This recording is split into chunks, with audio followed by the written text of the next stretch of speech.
Testing, testing, testing. All right, so this is going to be the fourth pop-up scene of Idaho by night, i.e. Boise by night. We're going to get started very, very shortly, just testing out to make sure that we are loud and clear. And I'm seeing the audio input move and fluctuate, which is always a good thing. So,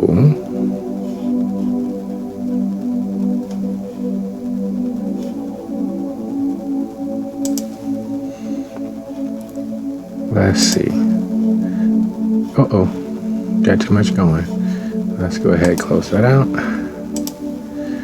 Is that closed out? Yes, that's closed out. All right. So, we begin. Slowly but surely.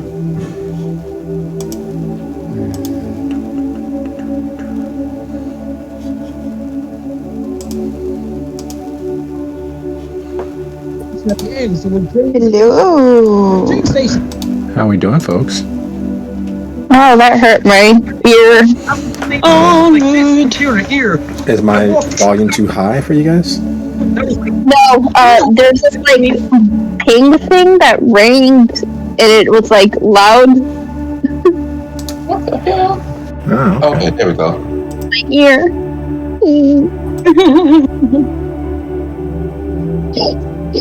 Alright, so anyone unable to speak? I believe that should be everybody, right? Where's Chadwick get off to? Yeah, I'm here. I don't know. I told him, are you joining? He said, hell yeah. And that was the last I saw him. And then it disappeared. And then Little Samba took him. Surprised Connor's not joining. Isn't he around? He said he wanted to. I thought He did was. say he wanted to join, yeah. I thought he was, but it seems as if he may not have quite made it. Aren't you a bit ahead of time, though? I thought A little still early, like, yes. not that I mind, but he might be thinking he's going to be there at the given time, thinking he has time. He's probably eating. Yeah, me. Eating is a very, very good thing. Yosh. I actually have a question. How long do these sessions normally last? 3 hours? That depends. Yeah. Usually about 2 or 3. Okay. Because I do have something in 4 hours, so I just wanted to make sure. Well, we will definitely do our best to not overextend. Our last session ran a little longer, but that was because of technical difficulties on my part. Hopefully my old rust bucket of a laptop will continue. It is, unfortunately, a Dell, but hopefully it holds together long enough. Usually Dell here works very well here, but yeah, last session as well had like, what, 8 of us? Yeah. Connor said he's on his way, by the way. Okay, excellent. Momo, you have Chadwick's DM. Could you drop him a quick poke to see if I did. Oh, okay. I did. Excellent. I'm gonna go back on it. Okay. I will be in and out on the microphone muting just because I'm gonna be making dinner, but I'm here. All right, sounds like a plan. I finished dinner not too long ago, and let's see. There's Chadwick. There's Faye. Ooh. Get that out of the way. I'm trying to get. Ooh, full house! Welcome, Thin Blood. Hi, Faith. Faith, I've sent an invite for you to speak. I'm not sure why it's not accepting you up onto stage. What is this going to be? Is this? There we go. Oh no! Is it working? Yay! Yes, it is. Wait, but she's a... Wow. She's a human. Oh, this is going to be one. That is gonna be interesting. Oh, I have to go. Hold on. Go. Okay, we'll give you a couple of quick seconds. Just so you guys are aware, for those of you who haven't really had opportunity to really meet me, I have been a forever storyteller, dungeon master, game master, director, intelligence officer for a plethora of role-playing games off and on since roughly September 9th, 1990. Now, for those of you in the continental United States, you know that back during those days, there was a set start to every school year, and that was the start of my freshman year. I walked into Kingwood Academy, and during my first study hall, there were these two strange little guys sitting at a table playing Robotech. I was attracted by the very colorful and click-clacky math rocks, and from there it was been all downhill of role-playing off and on forever. For up until recently, up until 2018, I had stepped away from actual tabletop because it was a little hard to keep my core players together, and constantly doing one-shots at the local gaming shop got a little repetitive because people would come, play one shot, and find another game. Usually D&D, because I bounced around so much, it wasn't a consistent group. It was always new faces getting adjusted to new players. So I moved into doing right play, which is pretty much fan fiction writing, but it's cooperative storytelling. And during that decade, I administered 11 play-by-post boards linked through the mythos of Laurel K. Hamilton's Meredith Gentry and Anita Blake.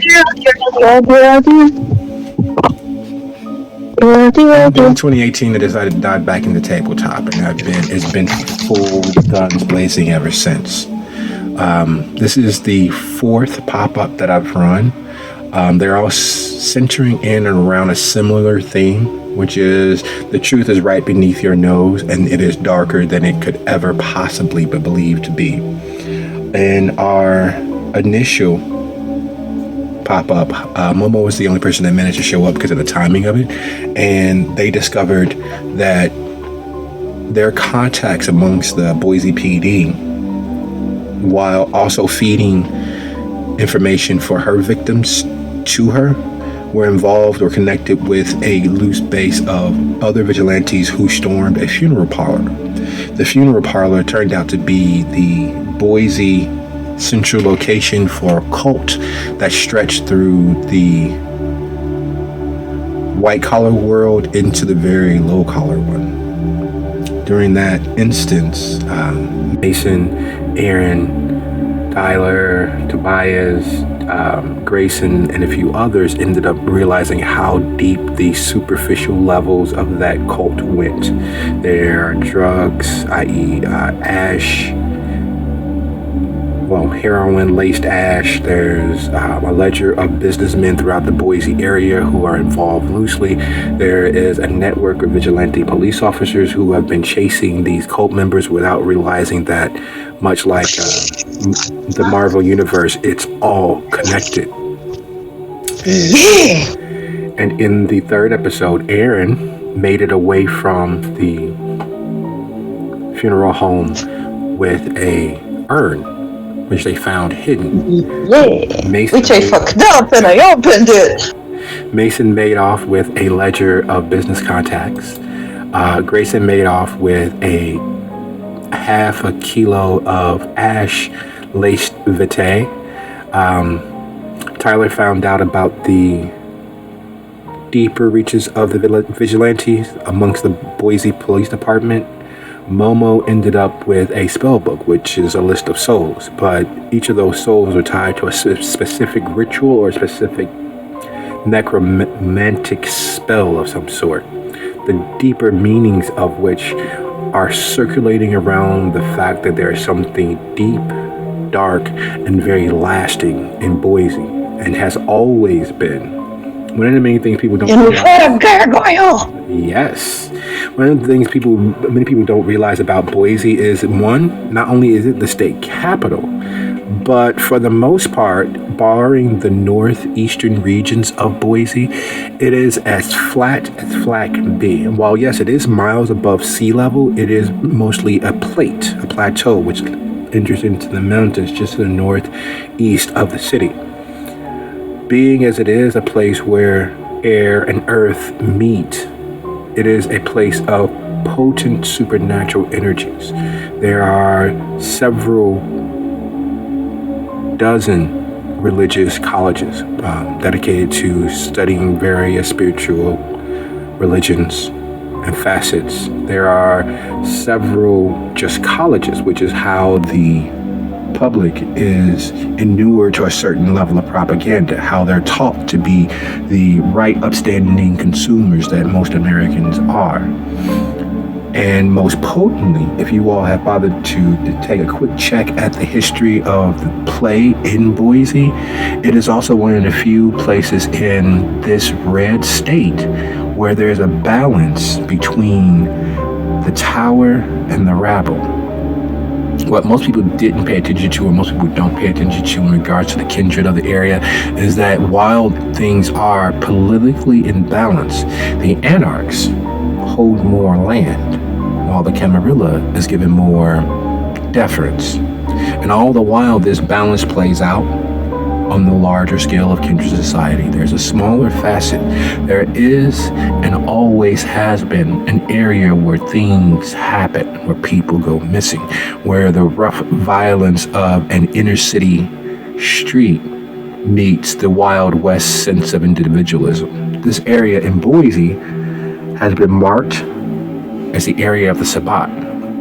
Now, most kindred will tell you that there's no Sabbat, or at least up until recently would tell you there's no Sabbat in Boise. But the truth of the matter is, there always has been. There always has been the dark, pernicious claws of someone who doesn't respect not only humankind, but kindred society as it stands. So we open, as we always do, on a moderately cool Idaho evening. The sun is set long enough ago where the heat of the day is all but dissipated. The night sky, unlike its usual temperate, is cloudy and overcast. There's hints of lightning and thunder in the skies above.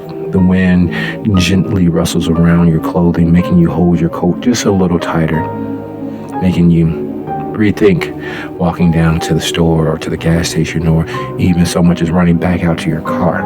It's the sort of night where things not only go bump in the night, but they accost and physically assault. So we are of a mind for how I usually run things is typically alphabetical or reverse alphabetical. As this is our fourth visit into the pop-up scene of what happens in Boise by night, we will go alphabetical. Angel, as a kindred who is not really kindred in anything but name, being the victim of a consistent pressure of abuse, it is an odd thing to have a sense of self, to understand that there is an agency to your thoughts and actions. Having succumbed to the growly, rumbling bass of your beast as it urges you forth into the night to consume some blood, find some way to quiet it, to satiate it long enough for you to have a conscious thought that does not circulate around, feed me. Where will be one of the first places that Angel finds himself? Angel's not at a high hunger though. Oh no, this is not high hunger. High hunger would have the beast kicking open the door between your conscious mind and your subconscious thoughts. This is the ever-present press of pressure from your beast. Having kept such a tight rein on it, not wanting to invest in the society, it has been your stalwart compatriot. It is always there on your shoulder. It's always there whispering in your ear. Just enough to distract you from what's around you. Just enough to make you want to slink into the shadows and never emerge. This is hunger 1. This is not hunger 2, 3, 4, or God forbid 5, where it will take over every sense of your reality. In other words, this is just Monday. Okay. So Angel's just going to be wandering the streets, wearing new clothes and stuff. That's right. The new windfall. Also being sure to stick away from, like, people, sticking more close to the shadows, because he has been born in this city, so he doesn't want to be spotted by people he knows. Okay, so you're using You know, social disguise? he doesn't have any. He's just trying to stick away out of, like, large places. Well, He the tends large... to keep a Go on. he tends to keep like a hoodie on and have the hoodie up and covering his face. Just tries to avoid large crowds. He also has shadow cloak active, so he's doing something that he's seen Des do, and use it to cover his face in a way to make his face look darker, so it's not easy to see his face. No, of course. That being the case, would you be so kind as to roll your resolve plus stealth with your bonus of 2 dice? Cool. Resolve plus stealth.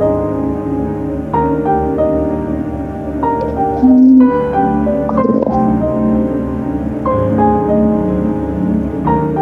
5 successes. Oh, very, very, very good. That means that the shadows hang and drip off of you as if they are a cloak all of their own. Very much like the title of the discipline, but more so because it's a disguise that is easily pierced. It is a disguise that normally would attract attention if you didn't slink and slide from shadow to shadow, avoiding the brighter streets, the wider streets, taking the sideways, the back roads, and slipping between buildings instead of walking around the block. Mm-hmm. In the process of doing so, in the process of being a living shadow, in the process of avoiding life, you hear the sounds not too far from you, echoing from the apartments and the homes that you've passed. So ensconced in the idea of avoiding life, of not giving in to your beast, of not giving it enough temptation to force your hand into action, you find yourself near the west side of Boise, near the quieter areas, the places where things are known to happen if one is not wily and wary enough. Much like every other city across the world, Boise has its areas where, like we've stated, dark things happen. Being a creature of shadow and darkness yourself, it is without any sense of over-exaggeration that Angel is drawn by dint of avoiding the brighter places to situations such as this, resting there in the shadow of a building, trying to decide which is the best way to avoid life. Angel watches as one after another of the streetwalkers in this particular area trade money amongst themselves, trade little small packages amongst themselves, and off they'll disappear and come right back. When they come right back, there's a sense of deja vu. Angel has done his best to avoid kindred society as well as regular society, but in the course of doing so, he's run afoul of quite a few faces, quite a few kindred.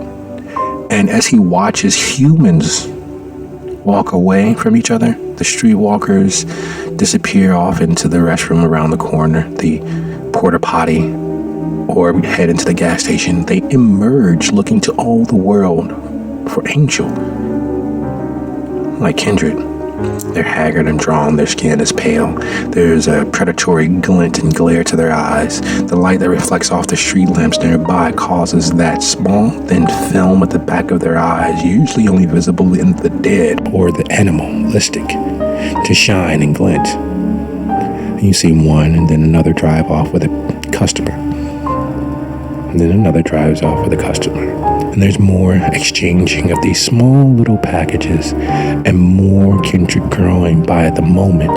You could swear that they're human until they disappear off with those little packages and then reappear animalistic, drawn and gaunt, all but dead to the world. And your beast says, we need that.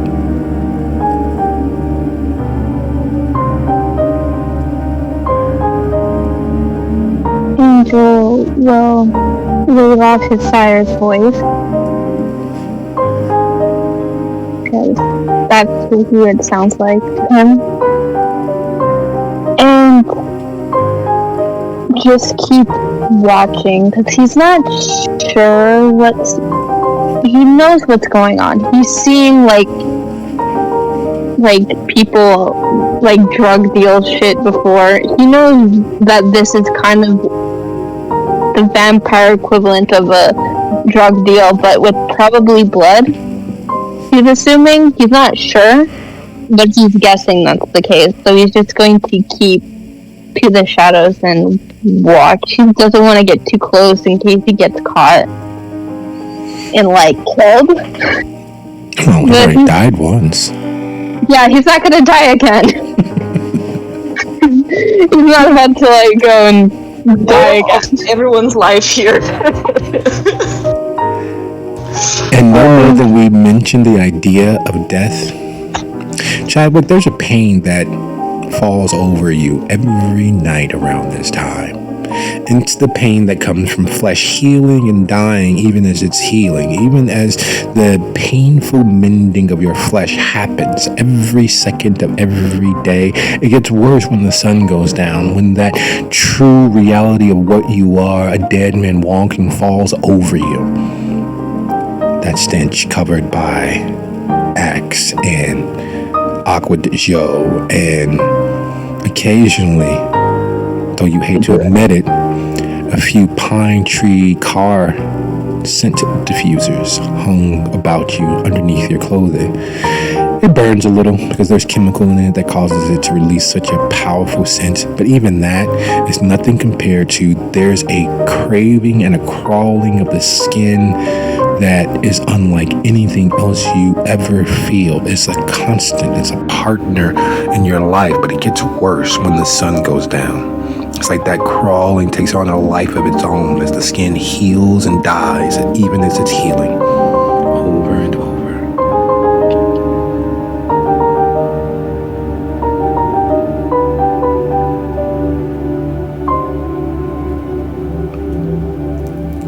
Check. I'm just checking. No worries.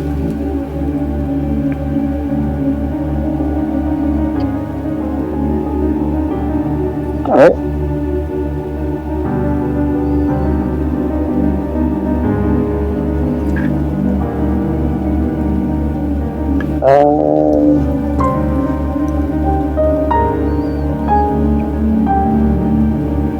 I probably would have woken up as the sun, probably before the sun has set completely.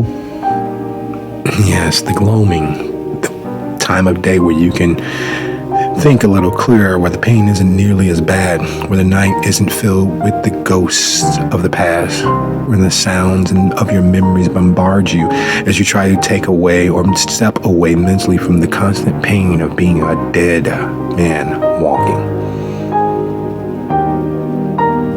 So having awoken, and having sat and settled, and gathered yourself as best as possible, as the sun dips below the horizon and the pain of your nightly activities, the pain of this time of day sets on you, you find yourself walking, moving, because just like the doctors say, unfortunately, sometimes the best thing to do is just to distract yourself from the pain.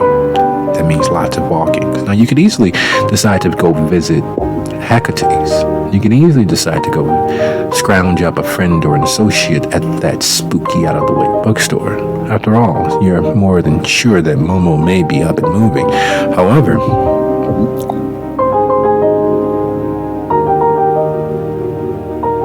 doing so on such a cool, brisk evening seems a little depressing. Seems a little too quiet, a little too staid, a little too much sitting in one place looking at a book that stretches back farther into the past than you could possibly envision. Looking at the memorabilia of lives lived hundreds, if not thousands of years ago.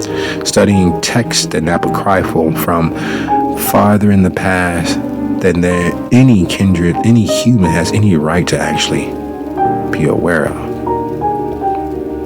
And while the pain of your flesh and the pain of your existence is a heavy thing, you can distract yourself with a nice, brisk walk.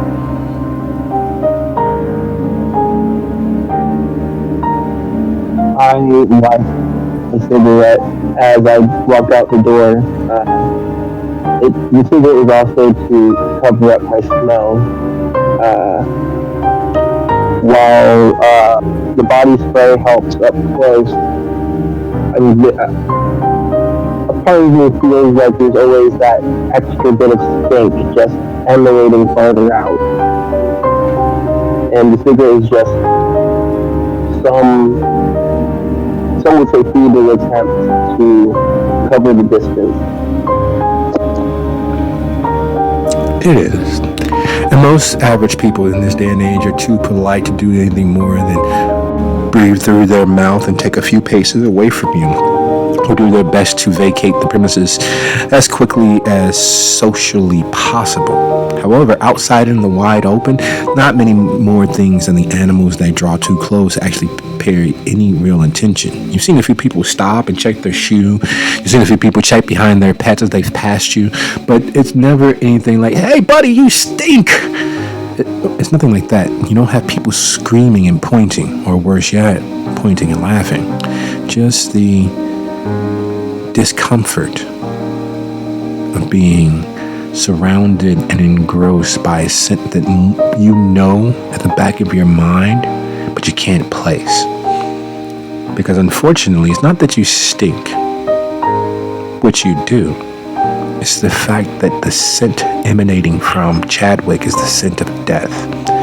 It's the scent of the end of all things. And every living creature knows what that scent is, but not seeing anything dead around them, it causes a mental dissonance.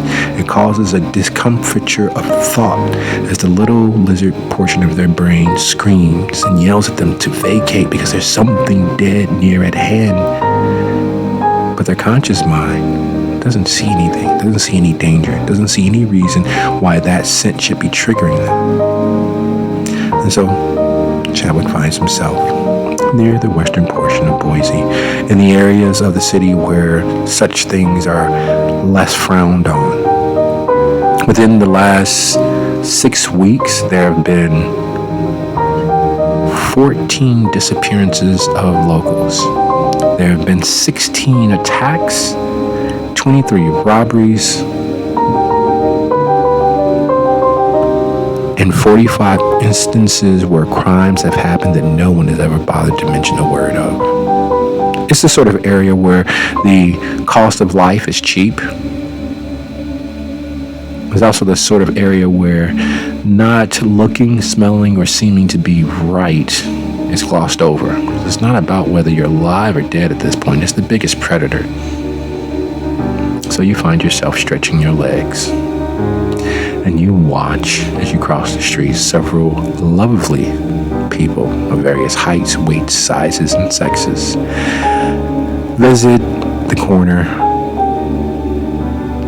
and leave with a little small packet. The few that manage to stay in the area as you're making your way across and inhaling deeply of the cigarette that you've lit, this is number 6 since you started your walk, they return looking very much like Mama, looking very much like what you are beneath anyone's notice. Dead. A dead ambulatory predator.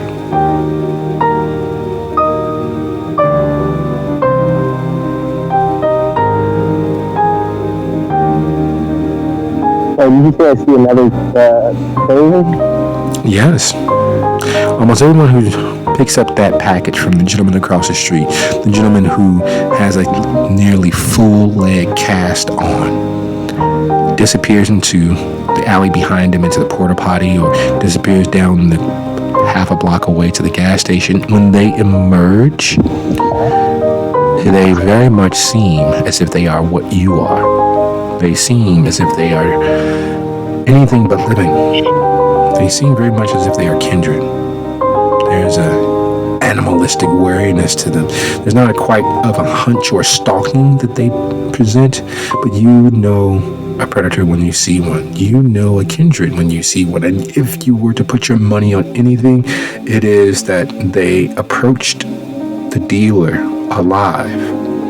They obtained their drug of choice and emerged from their hidey holes dead.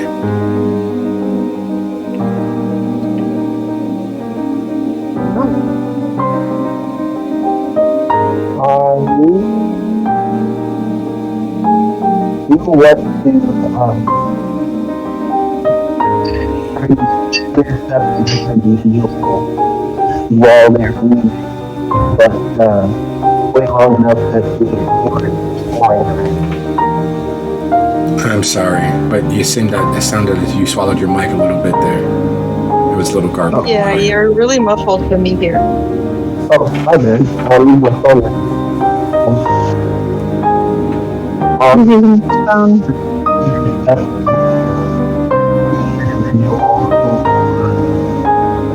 Just literally put on the porta potty. Touch them while they are leaving. I want to make sure that the interaction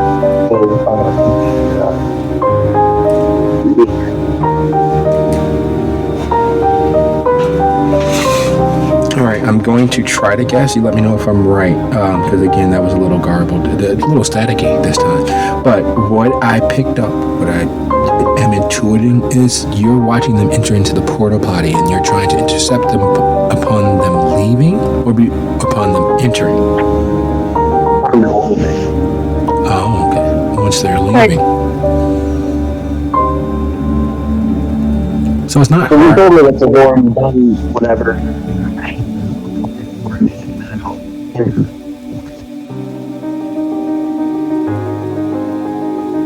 Okay, so you're intercepting them once they leave the porta potty, which is down the alley from around the dealer. So you have to make it around the block, and you're approaching from the backside, or you're just going to walk right past them.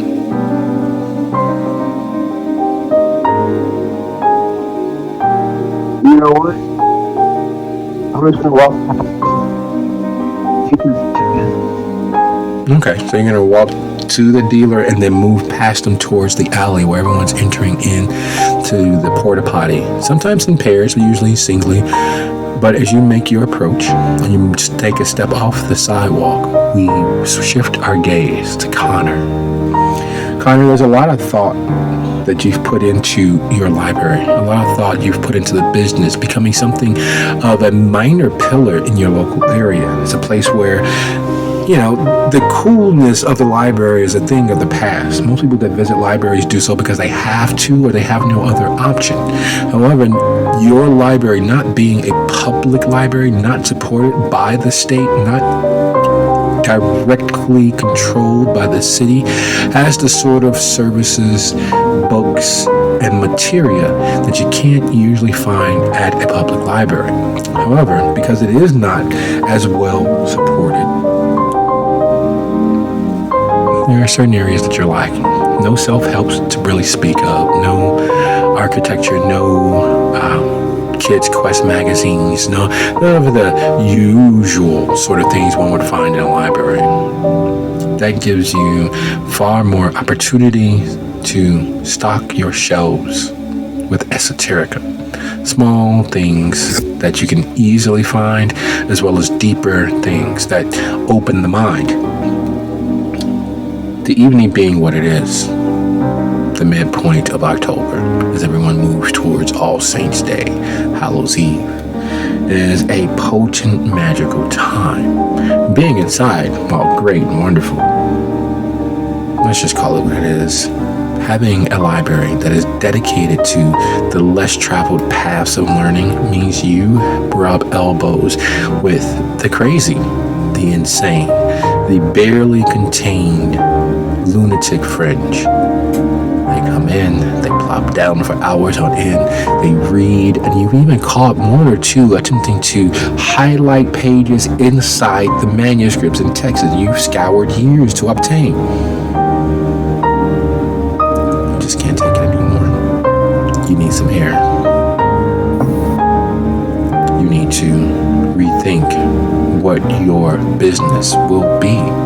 Because perfectly honest, you're tired of refurbishing, repairing, and shooing away the lunatic fringe. They come in with their theories bounding that Bigfoot exists. There's a hidden subculture.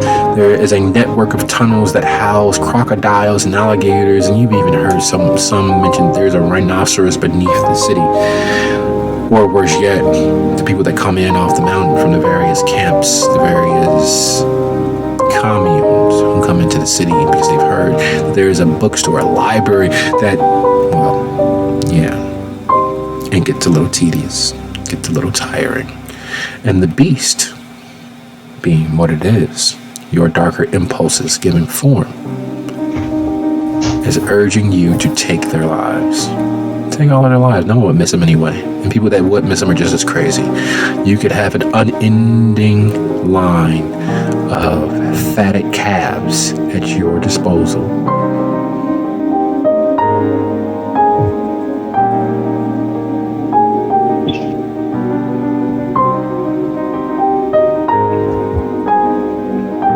So, Connor, finding yourself on the street, how are you dressed? Hang on, give me a second. I kind of spaced out for a second. Yeah, just in his usual apparel, gloves and coat and stuff like that. The coat is like closed up though because he's concealing his new weapon, which is like a cane scythe. A cane scythe? Yup. No, that scythe isn't like huge, like freaking, Grim Reaper or whatever. It's small. So more like a sickle. Yeah, a sickle. A sickle for threshing, for harvesting. Unfortunately, in your hands, the only thing that you might harvest is another person's life. You would take a living being and make them a dead being.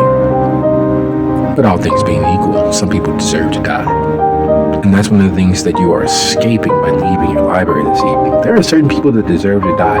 There's an old man that's come in every day for the last 14 days, the last bye-week, the last fortnight, and he's come in every single solitary day. He's been there from the moment that your doors open until your staff and you have to physically ask him to GTFO. He's researching because he won't stop talking about it. You know that he is researching the very real aspect that there is a fringe faction of the Illuminati that have helped formulate and form the United States Treasury. He is researching the idea that there are certain financial power brokers who control the ebb and flow of every human life that the United States Treasury touches. He is formulating an idea that the mayor, the city council, and certain members of corporate America are involved in this cabal of the Illuminati seeking to control humans and turn them into a food source.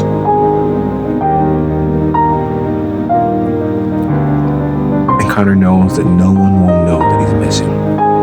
Connor knows that in the grand scheme of measuring one victim for the next, that gentleman has no friends, has no one looking out for him, has no one to care about him, because he is so manic and he is so possessed with the idea there is a secret organization of people controlling the average human and turning them into food sources.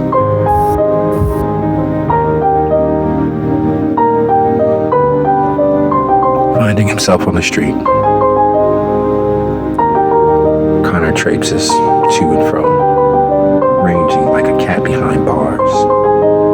And he finds himself back on the western portion of the city, partially because, well, no one pays attention to people walking nearly as much as they do anywhere else. If you were to go downtown and circle the block once, you'd have people with their phones out, you'd have people calling the police, you'd have people approaching him. But the further west you go in Boise, the less people care about such things. Not that they notice any less, but they know that it's best more times than not to keep your gob to yourself. Gives a man a sort of peace, gives a person the opportunity to exist in their own minds without being accosted by the very pressing weight of social conformity. And also, unfortunately, is a gateway drug to all of the criminal ventures of the city. It's also the sort of place where if you are not wary enough, you will definitely be victim enough. The sort of place where if Connor's beast slips, there's a very good chance that he just might get away with whatever it might wreak. And that's kind of a depressing thought for someone who sees himself with a modicum of heroism. He's always tried to do the good thing or the better thing. And being okay with going to an area because if he were to slip up, there's a good chance no one would care is a sobering thought. So much so that it pulls him up short. And he watches as this. Chadwick, would you be so kind as to describe yourself? You see this 40-year-old man. He's a walking mountain. 400 pounds and 6'4". He is got a cigarette lit, and he is wearing a jacket with overalls and a button-down shirt with let's say khakis. They do not match the color of the button-down shirt, though. So half a block ahead of you, you see this mountain of a man step off the curb. It is clear based on the stoop of shoulder, bend of eye, and how he's focused directly in front of him that traffic is of no concern to him. There is one thing of concern to him. Across the street is a gentleman with a leg cast that goes from the heel of his foot all the way to his hip. You're not sure exactly what happened to him, but you know that that sort of casting, only something grievous could have happened. And as you watch this gentleman who has a leg cast going from heel to hip exchanges one packet with a brunette about 5'6", 5'7", that disappears down the alley behind them to a porta potty. Doesn't take long, literally seconds, microseconds even, as if they could barely wait to get there and get back. And as they come back, walking past the gentleman with the heel to hip cast, your spidey senses goes off. You were sure that they were alive. You could spot good actors. You can spot people who are in fact monsters, but this person, you could swear was living and breathing until they dipped into the porta potty. As they come back out with that glint and glare that only predators can hold, you're sure that they are anything but living. They're pale, gaunt, a bit of haggardness about them suddenly, as if all of the fat of a soft life has been burned away. As if the only thing they have ahead of them is the opportunity to hunt. And as you take in that sight, we shift our gaze to Aaron. Hello. Well, hi, good evening. Having lived a life on the sea, there's a rock and emotion that you become accustomed to, even after all this time on dry land, even after all this time miles above sea level, even after all this time in the mountainous regions near, in, and around Boise, there is a need for motion. You don't get the gentle rock, nor the violent roil of the sea, but movement is music. Movement is life. If you stay still too long, there's a very good chance that, well, you don't want to visit that thought, but it gives a chance for all of the past misdeeds and all the wrongs that have crossed across your path to come rearing their head. If you stay still too long, the ghosts of the past will definitely tap you on the shoulder and say, hey, remember us? So movement, motion, thought. There is a ticking time bomb in your possession. The neutron chalice of Layla. Your research with Momo made its identification all too clear, And there is a mystery about it that needs to be solved because time is the one constant in every being's existence, living, dead, and otherwise. And time is not on your side. There is a goal, a back door that will automatically open what lies inside. What are you going to do about it? Well, my last incursion for answers didn't end up so well because the dude we interrogated in the meeting with the gargoyle didn't really know shit. I was hoping I could find Doc one of the other graves that they're looking for, but I don't think we found out anything that could lead me. So I am likely either checking up on Hatsu to see if she found out anything, or I'm just walking around town trying to find anything suspicious that looks like the movement of those cults, which would be near funeral homes again or set graveyards to see if I can spot anything of them hunting those bodies, because it's literally my only clue. When in doubt, beat the pavement as if it owes you money.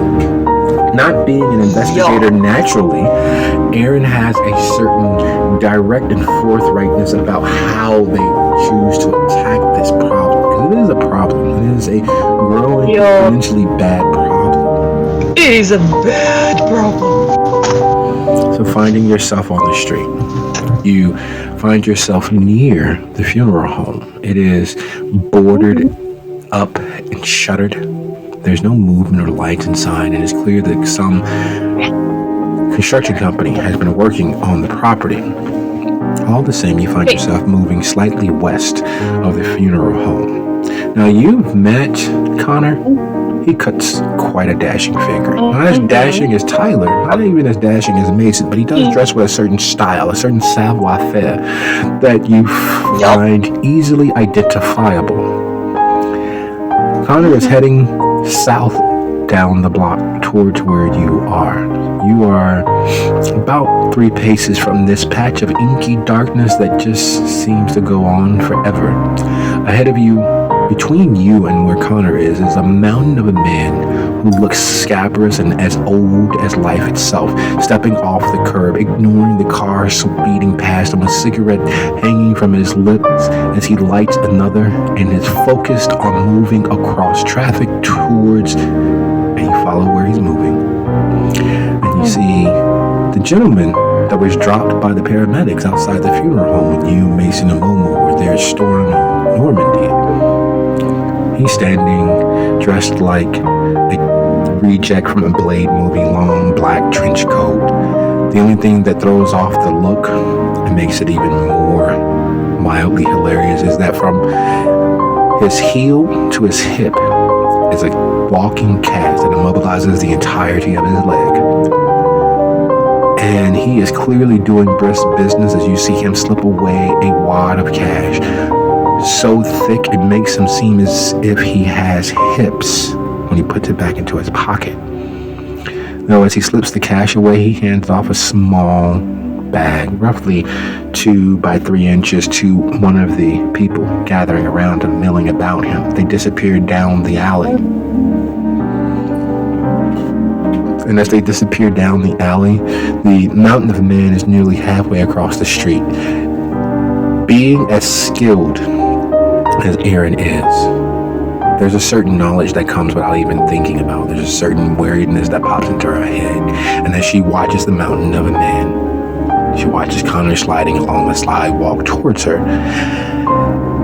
The target of the mountain's gaze notices him. It's kind of hard not to. And Aaron knows what comes next. Aaron knows what happens next. Aaron knows what happens when 2 predators meet each other alone on a forest trail. And that's what's about to happen here. Okay. Is the castman Grayson? Is he what? The man in the cast you said that I seen before in the funeral home. Is it Grayson? No, it's not Grayson, but you've seen him because as you and Momo and Mason were exiting the funeral parlor, across the street, the gentleman that was dropped by the paramedics, the gentleman who was on the stretcher being loaded into the ambulance, that's who you see dressed like a Blade reject. His black clothing, his sunglasses. Oh, the drug dealer that Grayson busted. Okay. Yes. Okay. Gotcha. So Chadwick is the one walking towards him, right? Yes. For now, I'm gonna watch what happens. If the drug dealer tries to run off, I'm gonna stop him. Wait, so I'm not I'm just staring, gonna right? sit down. Alright, sounds like a plan. We have our target, we have our goal, and Erin is locked in. She's watching rapidly as whatever is going to happen is preparing to happen. And speaking of preparing to happen, there's an aphorism tossed around the world. There's an aphorism that every child knows. Curiosity killed the cat. There's a little bit more that goes with it, but that's the phrase that almost everyone actually knows. No one knows the complete quote. No one calls up the complete quote. Just that portion, stating that you should keep your nose to yourself. That simplified understanding that knowledge is its own burden. And that the more you know, the worse the world looks. So Faith, having completed the day's courses, having thought and meditated and prayed, though she won't admit it to anyone else because it seems so quaint and childish to her, finds herself, like all good people, at this hour of the evening, not where she should be. She should be on the campus. She should be her nose in the book studying for a quarter-term test. But instead, she finds herself innervated with a sense of energy, a need to figure this out. There's a threat to a friend. There's a threat to her family. She watched as a man was perforated by crossbows. She watched this man and his friend kidnapped her to a murder farm. She watched as Momo and Mordecai tried to provide security and safety of thought while opening the world to her. There are things in the night that should not exist. They're not demons, which your fathers warned you about repeatedly. They're not spirits per se, which your fathers warned you about repeatedly. In fact, your father has given a sermon on the ills of drinking, the real ills of drinking. It is not that you get sloshed. It is not that you get drunk. It is that you allow those spirits into your body. It is that you channel these spirits. You open a pathway. You open a gateway. You step from behind your shield, your guardian angel, and you allow these spirits to have their way with you, to take away your good thought. And the sermon goes on and on. She can remember it almost verbatim because he's spoken that sermon at least 3 times that she can remember. Probably considerably more, considering he's been preaching the gospel for easily 3 decades. He has worked and earned his way at a position of authority in the community. But she's heard it all before. She's heard it all several times before.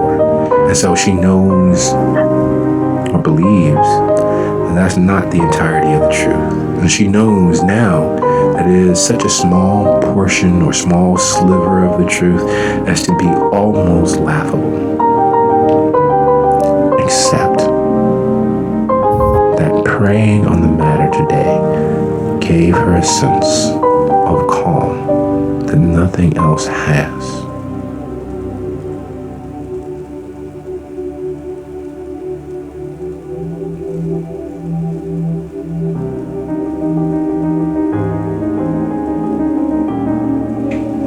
So Faith, Poor Faith. bombarded with thoughts and the need to exercise some energy, the wounds of the previous week almost healed completely. finding herself traipsing along the world. Where is she?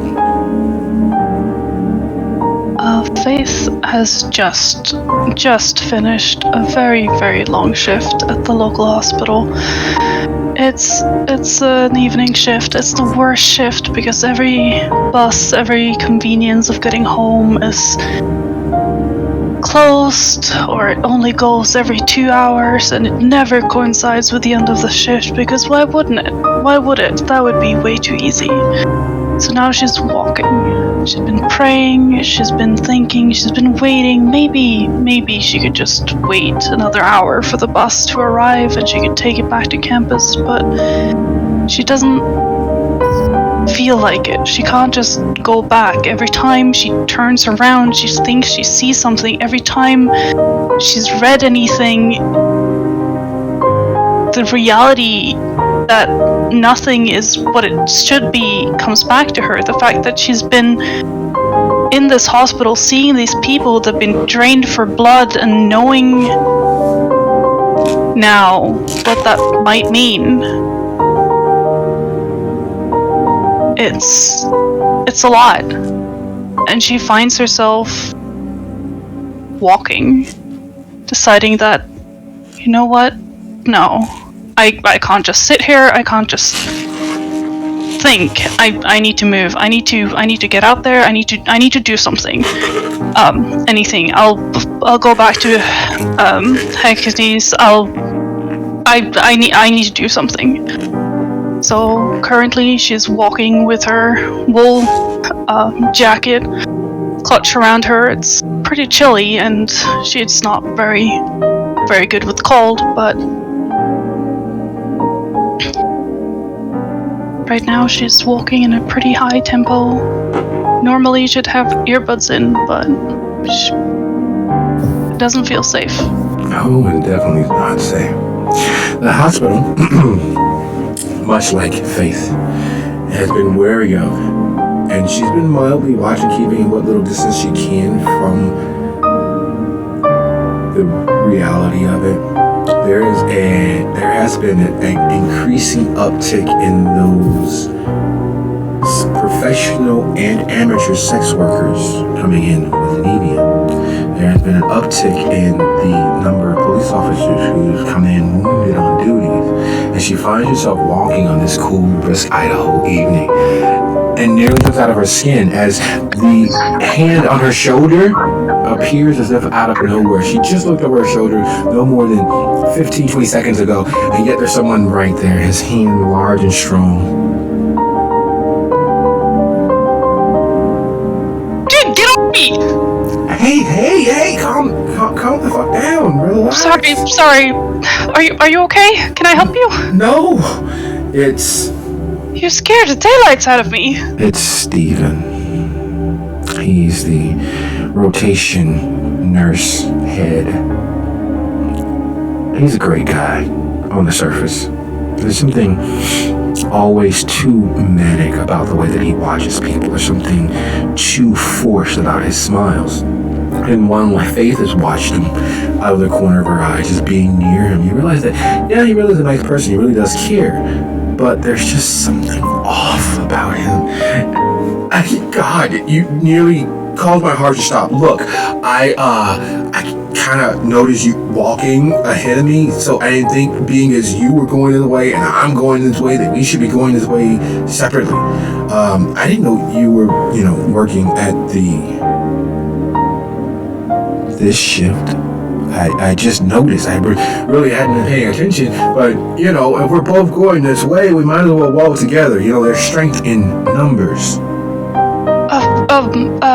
Yeah, of course. Sorry. No, I was stuck in the hematology lab for most of today. There's been an insane increase of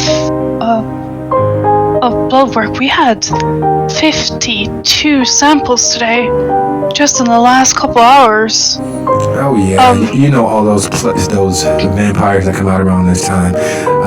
Some of my friends back in college were vampires. Luckily, they grew out of that phase. Halloween always brings out all the weirdos, so we're gonna see a hell of a lot more. Look, I know this seems a little weird technically, you're not really, part of staff, and I'm, kind of one of the department heads, but there's a party my neighbors are throwing, and, don't think it's weird, but I don't see you like that, but I'm tired of getting made fun of by showing up by myself. You want to go with? And it's easier to get an Uber from my apartment building than walking down the street. I'll even pay half on your Uber. You want to be a pal? Want to kind of help me out? Hey, no pressure or anything like that. It's just... No, you're fine. Of course. No, I'll go. Yeah, no, totally. It'll be fun.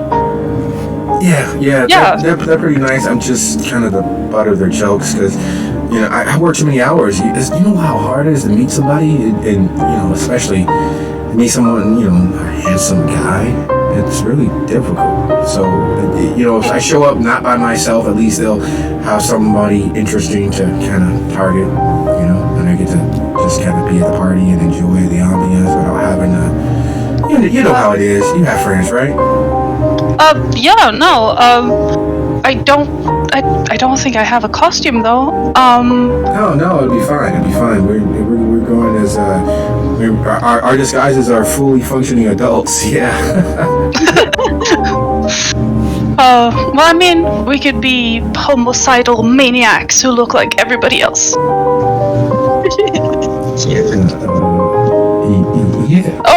Or fully functional adults that definitely. Would you be so kind as to roll your wits and subterfuge? Your DC is 3. That is in dice. Let me see. Wait, subterfuge. Let me actually check my stats. Okay.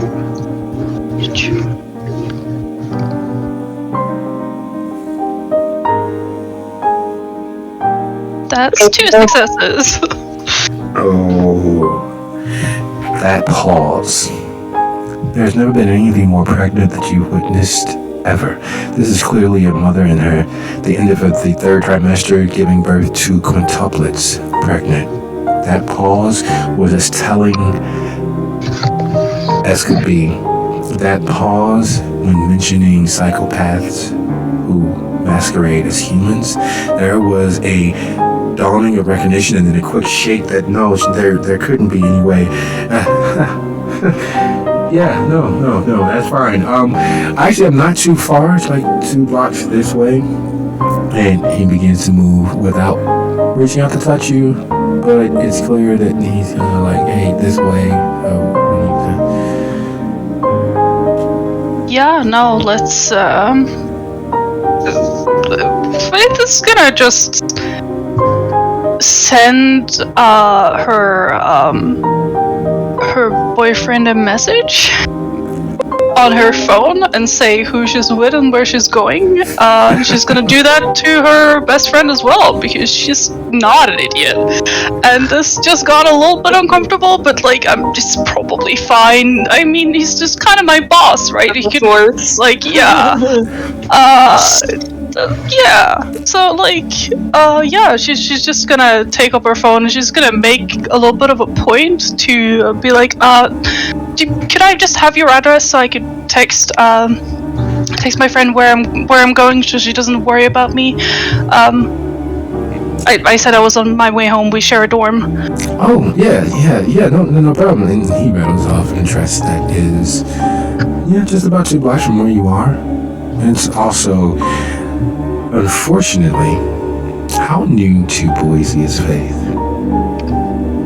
Faith is from Cascade, which is like a town or two over.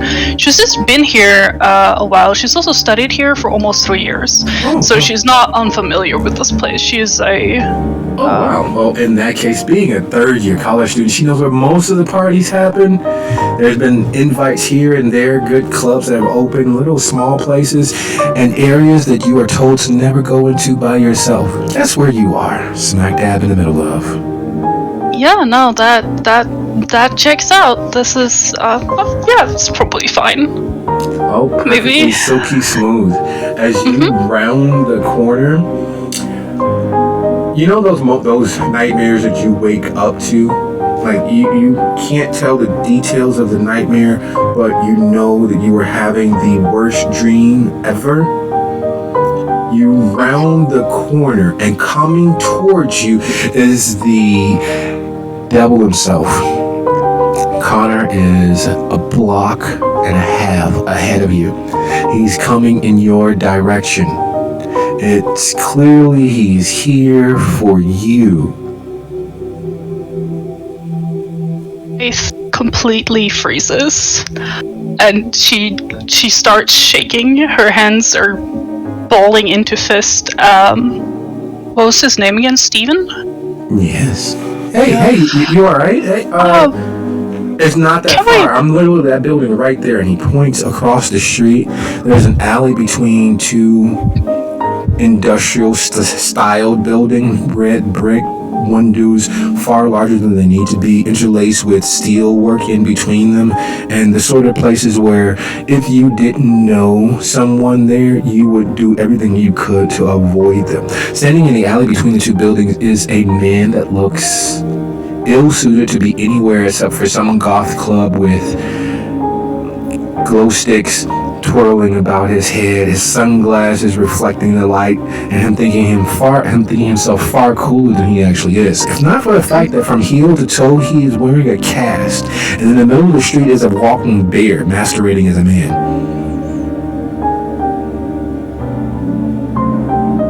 Oh. She kind of looks towards Connor. Is she still walking towards her? And what is the angle of that versus where they're like actually walking? If you I was gonna ask, are we seeing this?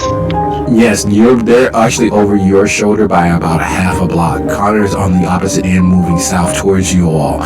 You are standing about 3 paces from this wall of shadows. This wall of darkness stretches between the buildings back past you going east. Across the street is your target of everyone's attention, and Chadwick is halfway across the street at this point, is smoking like a train chugging his way up a hill. And while that's happening, everyone realizes where we're heading with this catastrophe of a moment. Here's a question. Is Angel also nearby? Angel is in that wall of shadow. He is in the darkness. He is the darkness. The darkness. Am I behind Chadwick or on the other side of the street together with everyone? You're south of Chadwick, roughly behind him. But on the same side of the street? Yes, Chadwick is halfway across the street, moving away from you, but we're on the same side of the street. How close am I to Faith? What was that? How close am I to Faith? You're north of Aaron, and Faith is south of Aaron. Wait, so you said I was approaching Faith? So I'm in like the middle? Yes. You are dead smack in the middle because of that darkness that no one's entered into just yet. Oh, would I know that Faith is there, or am I just like casually approaching without noticing her? Well, you were casually approaching. Your gaze was on the big bear of a man walking across the street, and the drug dealer on the opposite side. And the violence is about to take place. Speaking of violence, not just mental violence, not just physical violence, but violence of the spirit, violence of the soul. Momo, would you be so kind to go ahead and make that permission roll for me? Alrighty, I'm going to rouse for this.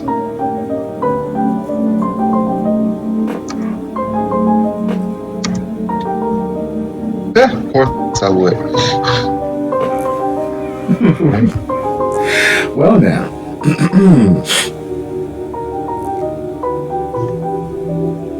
What does that of course you would mean? That is that she's just too hunger. She feels the beast stirring. So, my friend, you will eat. Let's see. And is there a difficulty?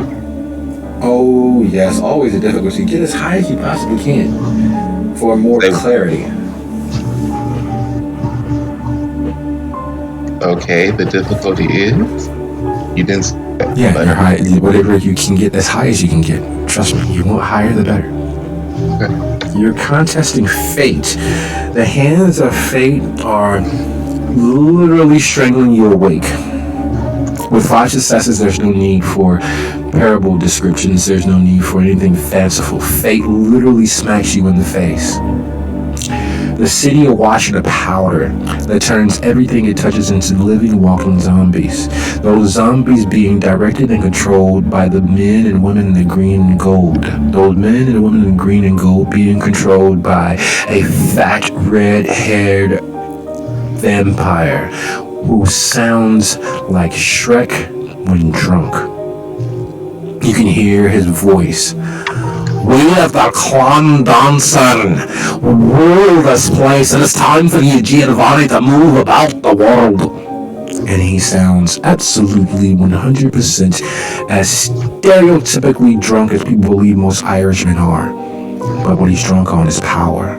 He and his ilk have found a way to usurp control of all of the other sects, all of the other members of the family, by profiting on the pain and destruction of humanity.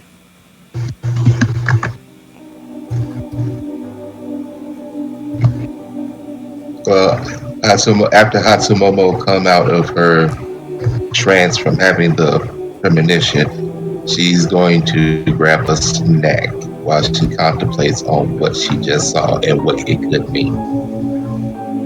Moving to grab a bite to eat, literally, in Momo's case, the properly prepared roll, where once, in reality, in most people's contemplation of the fact, the California roll is made with seaweed and rice, a little avocado, a little bit of salmon, and the salmon's already been smoked, and it's all delicious. However, Momo's version of the California roll has nothing to do with salmon, nor anything to do with rice, nor anything to do with seaweed. Her roll is made of pickled and preserved bits and bobs of things that were once formerly human beings. And despite how artistically it has been put together, how appetizing the display, knowing what the ingredients are would sicken even the most destructive of kindred. Knowing what the ingredients are, there are no one in the world that might sit at her table, save perhaps Dr. Lecter.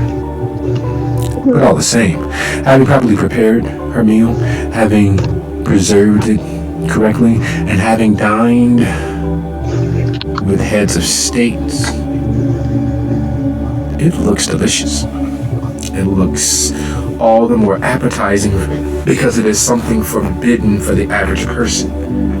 And as the first bite slides along her tongue, and we hear that very movie quality as Momo daintily devours the human being's remains, she is beset with the place. And as if Google Maps opens in her mind's eye, and there's a pin drop for a place that she needs to be 45 minutes ago. As far as her internal clock is pinging, the alarm is going off. There is a culmination of efforts and actions that are in the offing now that will tilt the balance of what comes next.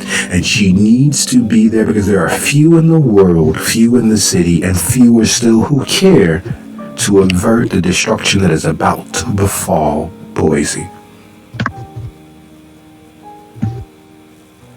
After she finishes eating, she's going to go close the door to her downstairs library, get the head of her security. Make sure you watch the place. Tell the others to keep an eye. I must leave. And she will make sure when she goes, she's going to do a wits and awareness to see if she is being watched. Excellent. Go ahead and give me a wits and awareness difficulty 4. Because knowing that you're being watched doesn't mean much in this day and age. People watch all the time. They self-surveil all the time. Their location is always being broadcast out into the world through Facebook, Twitter, Snapchat, Weibo. Everyone tells everyone where they are, what they're doing, who they're doing it with, how often they've done it before, and whether this will ever happen again. People surveil themselves by having their phones on the camera while never ever actually off. They're not sure who's on the opposite end viewing the images and the sounds they present to the world. There are apps that even non-hackers can access and watch through your camera, listen through your microphone, your laptop, your desktop camera, your phone. There are people in the world who spend their entire lives watching the lives of others.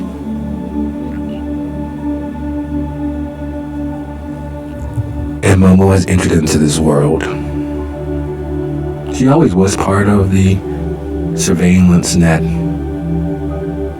Her ability to see glimpses of potential and possible futures, her ability to dine and dance amongst the dead, to commune with the spirits of the past, to learn things she was never present for. But now that ability to see into the past, to see miles away from oneself, is open and accessible to the common person. All it takes is understanding a few zeros and a few ones. And what's her roll? 4. There has been a brown sedan in rotation in the parked cars along the street for the last week. There has been a van that has repeatedly made deliveries at all hours of the evening that constantly is making deliveries in the area. There is a couple who purchased the home 3/4 of the block away, and they are always outside doing something. Bushes, grass, gutters, roof, windows. How many times can you repackage and repurpose your recycling bins to make sure it's packed properly for pickup? Momo is intimately aware that she is under a net of surveillance.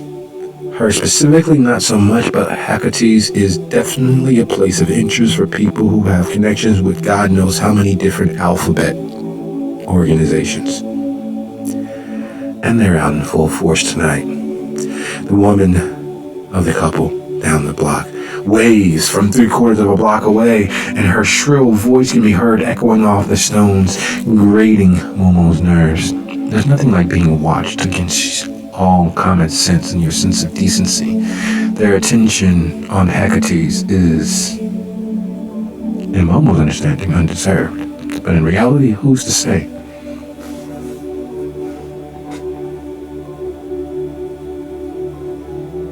Well, she's going to see if she can slip away. Excellent. She's going to go ahead and roll intelligence and stealth to utilize the street around you, the common traffic, and disappear from sight to head up out there, the evening's destination. You said intelligence and stealth? Yes. Alright.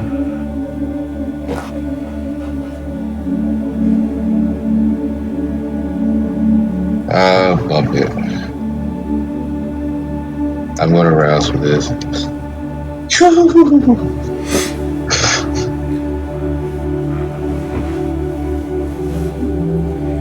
There comes a point in everyone's life where fate aligns with your purpose of goal. And this is one such moment where the beast stirs, looks Momo in the eye, and says, why not?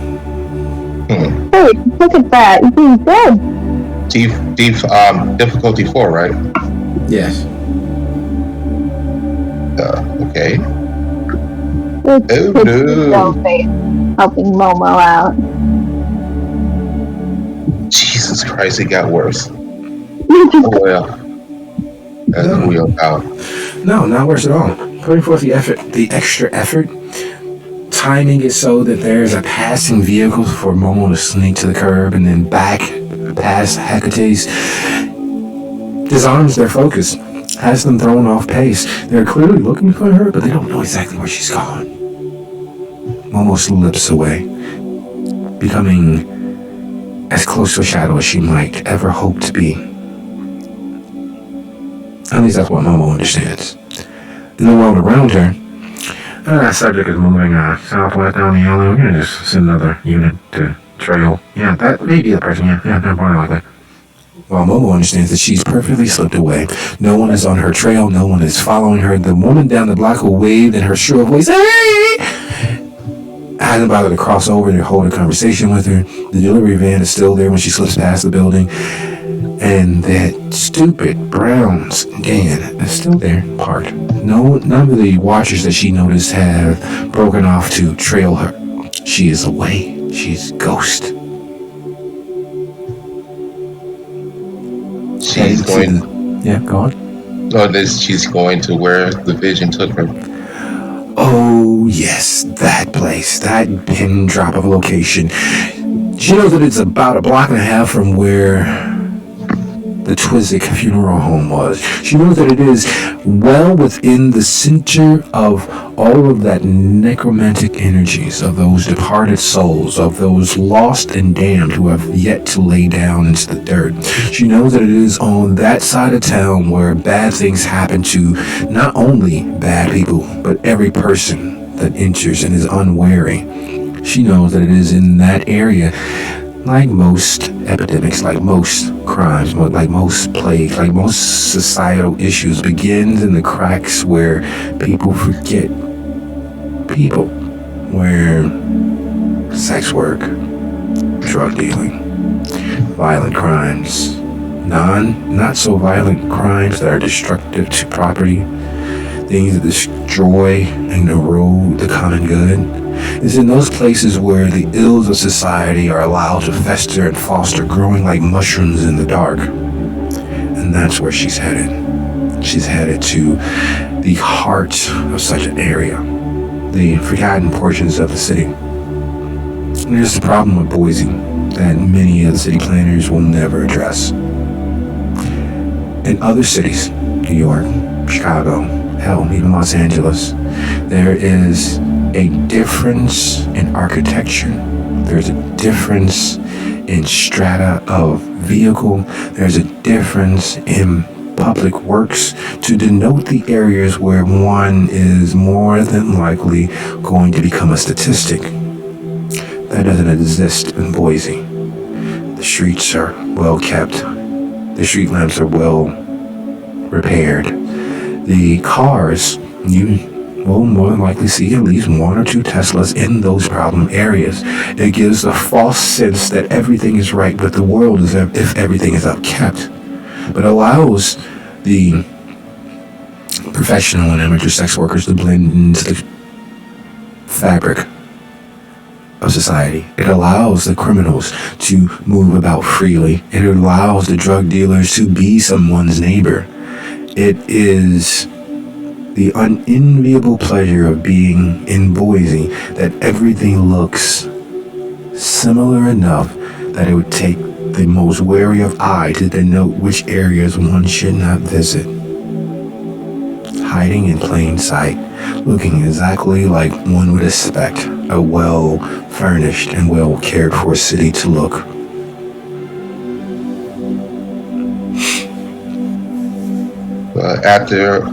So she has been walking for a while, right?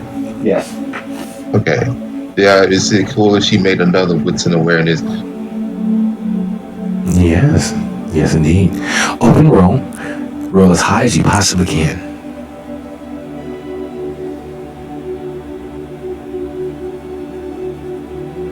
And while that roll is being made... Or?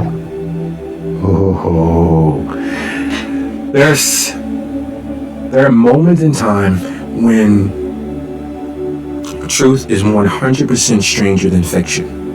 There's no such time, no such statistically probable moment where Momo turns a corner, and the first thing she sees is Aaron standing by a breezeway filled with darkness. Immediately to Aaron's left or south of where Aaron is Faith and some himbo who looks as if he has a soul that has been well used and wrung out. There is no way that when turning the corner and looking north of Aaron, that Connor is focused on Chadwick crossing the street towards the side of the street that Momo is on.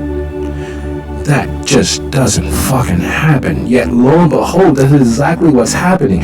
Chadwick and Faith, Aaron and Connor in one location. The only thing that would be missing would be Tyler. As you wake for the evening, having gone over the information you received from Ethan's abode, there are several micro cassettes that he's recorded over the years. There are several files breaking down the rough approximation of which minor baron, which minor dignitary amongst the Anarchs actually controls which area of the city. For the most part, the Anarchs don't really give two shits about property. Most don't give two shits about an actual domain. They are in and part of the whole, but each claims a portion of themselves to steward over to help things move along smoothly. For instance, Priest, who runs a speakeasy that's actually a fight club. And then you have Skylark, who is for all lack of a better word, the love child of a beatnik and a hippie with the business acumen of Steve Jobs. You have Carlos, who is a recent arrival to the city, who has dug himself into the construction rackets. He offers protection for various construction sites overnight. His men patrol and keep others from damaging or stealing property. And then you have the Baron himself. Van Moosley goes back several generations and had brokered a peace, but it's not a peace that everyone understands, because there's no way that, as powerful and diverse as the Anarchs are, that they should ever bend the knee to the Tower. There's no way that anyone in the Anarchs should ever think that the Tower was by far the strongest. And there is a line of thought, a huge file that there's a little bit more conspiracy theory than one would expect, where Ethan outlined the fact that the peace very well may not be what everyone expects it to be. It's not a real peace. It's not even an armistice. It is an agreement to funnel Anarchs into the Camarilla. It is an agreement to get people to honor the Tower without ever letting them know. Just sort of political machinations that an elder would make. A true elder, not the fall elders that we have currently, because many of them have been pulled elsewhere. It's the sort of move that will pull the wool over anyone's eyes if they were not paying attention to the deeper actions.